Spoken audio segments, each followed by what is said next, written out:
사도신경으로 신앙 고백 드리겠습니다. 전능하사 천지를 만드신 하나님 아버지를 내가 믿사오며 그 외아들 우리 주 예수 그리스도를 믿사오니 이는 성령으로 잉태하사 동육녀 마리아에게 나시고 본디오 빌라도에게 고난을 받으사 십자가에 못 박혀 죽으시고 장사한 지 사흘 만에 죽은 자 가운데서 다시 일어나시며 하늘에 오르사 전능하신 하나님 우편에 앉아 계시다가 저리로서 산자와 죽은 자를 심판하러 오시리라. 성령을 믿사오며 거룩한 공예와 성도가 서로 교통하는 것과 죄를 사하여 주시는 것과 몸이 다시 사는 것과 영원히 사는 것을 믿사옵나이다. 아멘. 찬송가 370장입니다.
성경 말씀 느헤미야 4장 1절에서 23절까지 말씀입니다.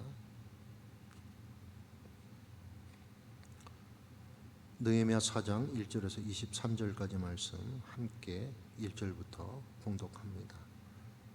산발랏이 우리가 성을 건축한다 함을 듣고 크게 분노하여 유다 사람들을 비웃으며 자기 형제들과 사마리아 군대 앞에서 일러 말하되 이 미약한 유다 사람들이 하는 일이 무엇인가?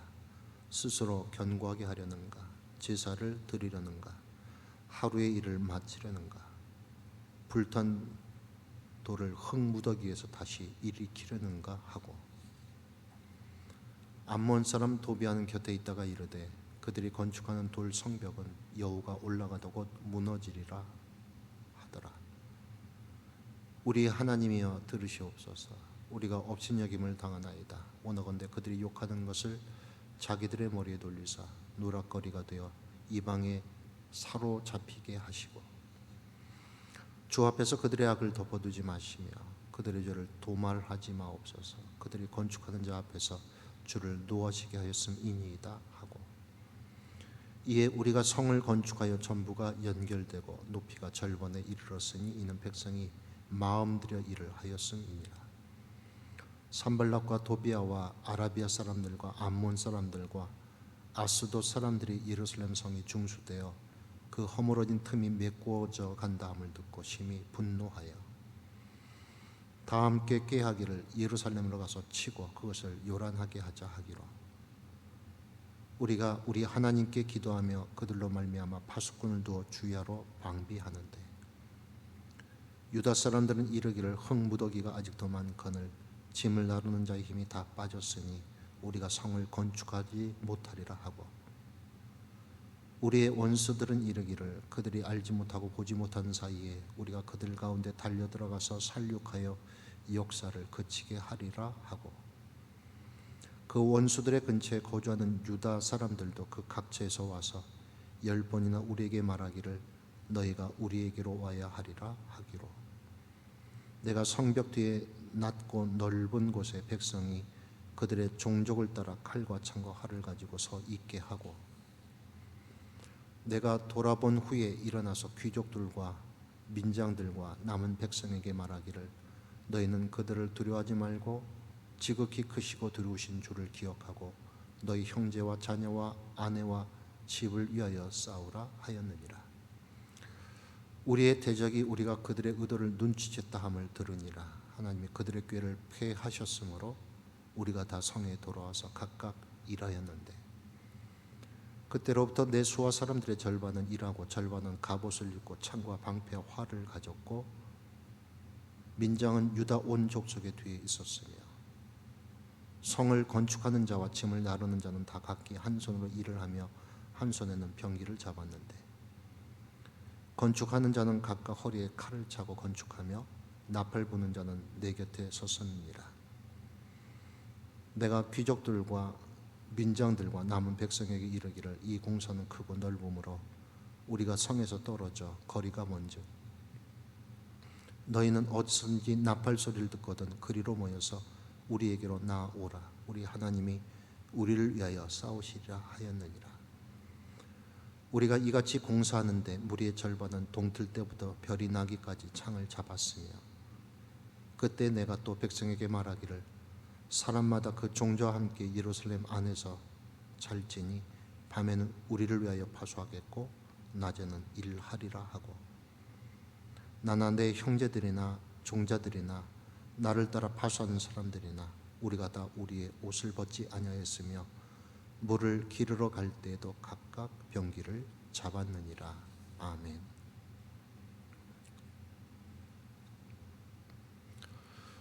예루살렘 성의 재건을 이끌었던 지도자 느헤미야는 예루살렘 성 주위를 둘러본 후에 유다 사람들과 제사장들, 귀족들 그리고 방백들에게 이렇게 말합니다. 여러분이 보시는 바와 같이 우리의 모습은 비참한 그 자체입니다. 예루살렘 성은 파괴되었고 성문은 불타버렸습니다. 자, 예루살렘 성을 쌓아 다시는 수치를 당하지 않도록 합시다. 느헤미야는 민족이 처해 있는 현실을 비참함이라는 단어로 표현을 했습니다. 개역 개정 성경에 공경으로 번역된 히브리어 라는 재앙을 의미합니다. 유다 백성들의 현실은 약속의 땅을 뒤엎은 하나님의 심판이고 재앙이었으며 비참함 그 자체였습니다. 포로 생활을 하다가 고국으로 돌아온 사람들은 자신들의 두 눈으로 죄악으로 빚어진 재앙의 실상을 목도해야 했습니다. 느헤미야는 민족의 현실을 또한 수치라는 단어로 표현하고 있습니다. 에스겔 21장에서는 동일한 단어가 능욕으로 번역되어 있습니다. 이 표현 속에는 선민 이스라엘의 영광이 산산이 부서지고 사라졌음에 대한 한탄스러움이 담겨 있습니다. 그래서 예루살렘 성을 쌓아 다시는 수치를 당하지 않도록 하자는 느헤미야의 말에는 하나님께서 선민 이스라엘에게 주셨던 그 영광스러운 약속과 은총을 다시는 저버리지 말자는 강한 의지가 담겨 있습니다. 그러기에 예루살렘 성의 재건은 단순히 건축물이나 문화재의 성공적인 복원 이야기가 아니라 이스라엘 민족이 겪은 아픔을 씻어내고 하나님 백성으로서의 자부심, 정체성을 다시 세우는 이야기입니다. 어제 함께 나눈 3장에서 느헤미야와 유다 백성들은 예루살렘 성 재건의 과업을 아주 훌륭하게 완수해 내었습니다.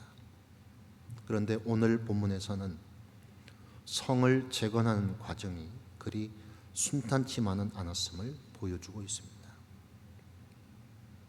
3장에서는 전략적이고 치밀한 리더십과 더불어 백성들의 긴밀한 협력과 조직력 그리고 맡겨진 임무를 책임지고 수행해내는 그들의 헌신과 수고가 예루살렘 성 재건의 밑바탕에 있었음을 보여줍니다.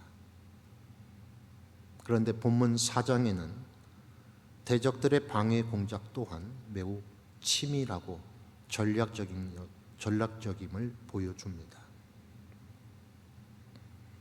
본문 1절에서 먼저 산발랏은 분노하고 비웃었습니다. 분노의 이유와 양상에는 여러 가지가 있을 수 있지만 본문의 경우는 유다 백성들이 하는 일에 대한 명백한 거절의 표시입니다. 산발랏은 호론 사람 곧 사마리아인으로 알려져 있는 인물로 페르시아 지배하에 사마리아를 통치했던 권력의 실세였습니다. 그는 주변 사람들을 통해서 이스라엘 몇몇 지도자들과 친척 관계를 맺어둠으로써 유다 사회에도 영향력을 행사하고 있었습니다.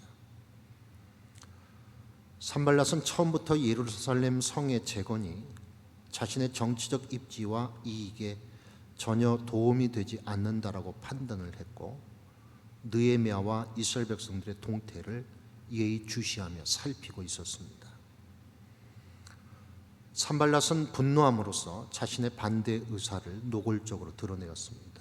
또한 산발랏은 비웃었습니다. 유다 사람들을 조롱한 것입니다. 산발랏의 조롱은 그의 말에 잘 나타나 있습니다. 본문 2절 말씀을 보면 이 미약한 유다 사람들이 하는 일이 무엇인가?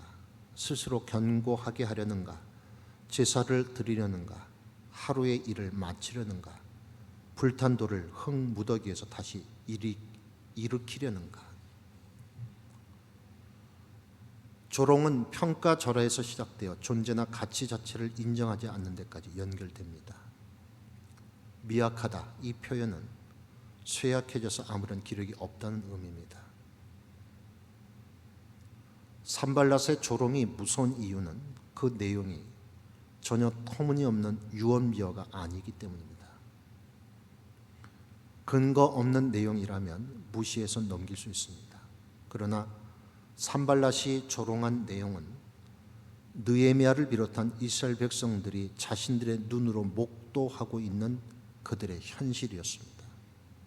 뿐만 아니라 산발랏은 유다 사람들이 하려고 하는 일의 의미를 정확하게 간파하고 있었고 이 부분을 조롱거리로 만듦으로써 그들이 하는 일이 아무런 가치가 없는 것처럼 여겨지도록 했습니다.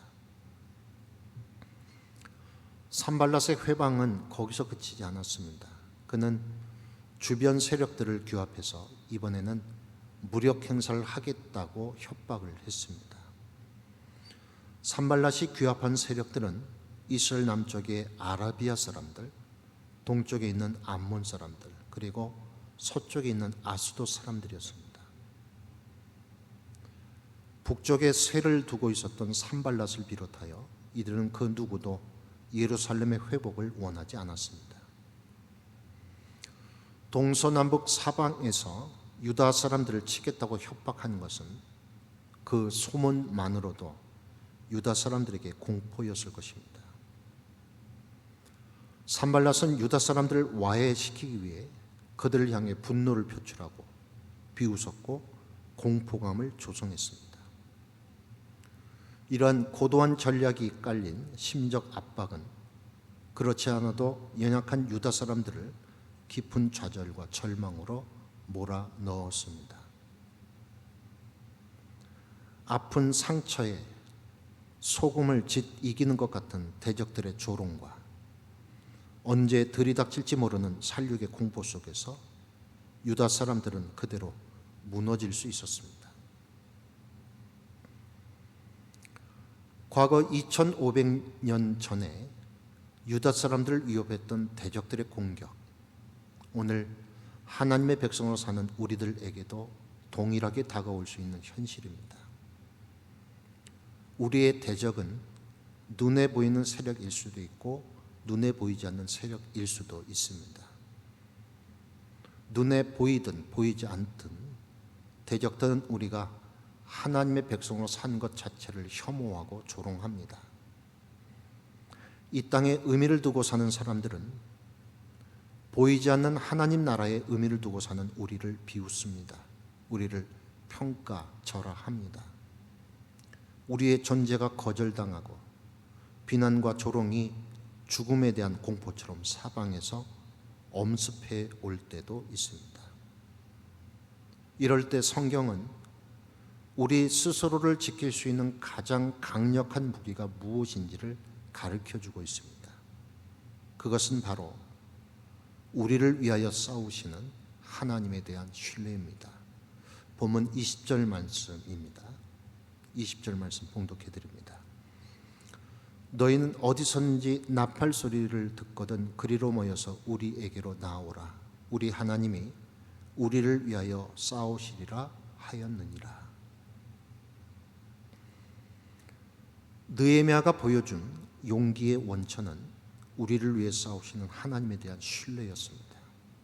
느헤미야의 기도는 하나님에 대한 깊은 신뢰에서 비롯되었습니다. 비록 죄악의 결과로 예루살렘 성은 폐허가 되었고 그에 못지않게 백성들 또한 영적으로 정신적으로 무너져 있었지만 느헤미야는 예루살렘 재건을 시작하신 분이 하나님이심을, 그리고 그 일을 끝까지 이루실 분도 하나님이심을 믿어 의심치 않았습니다.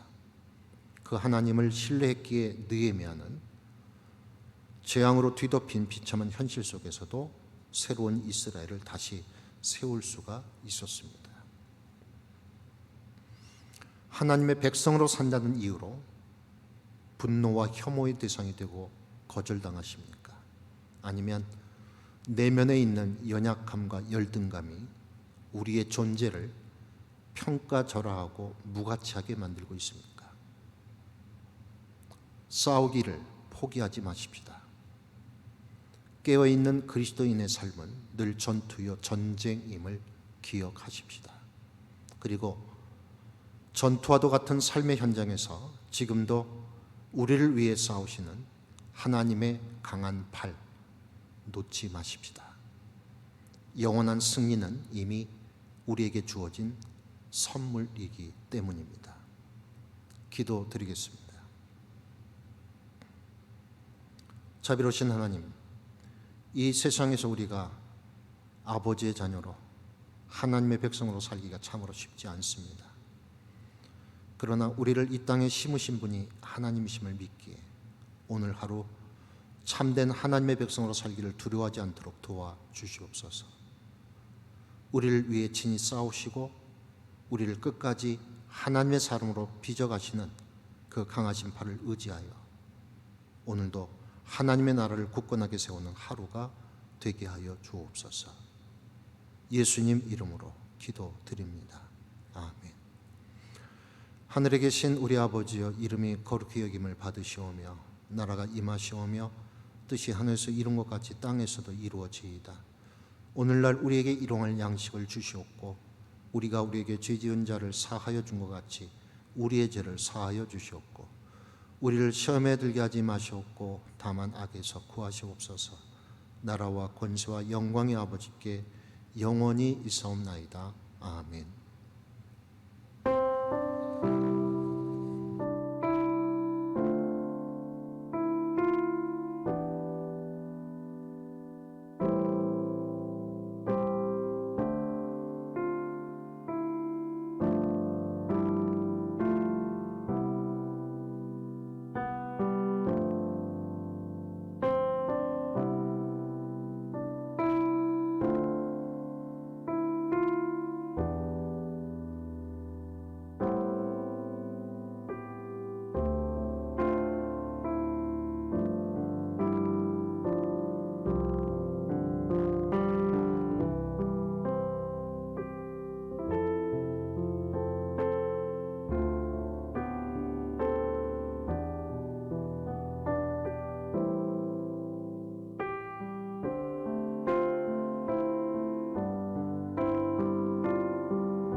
토요일 거 설교부터 주기도문까지 다시 따자.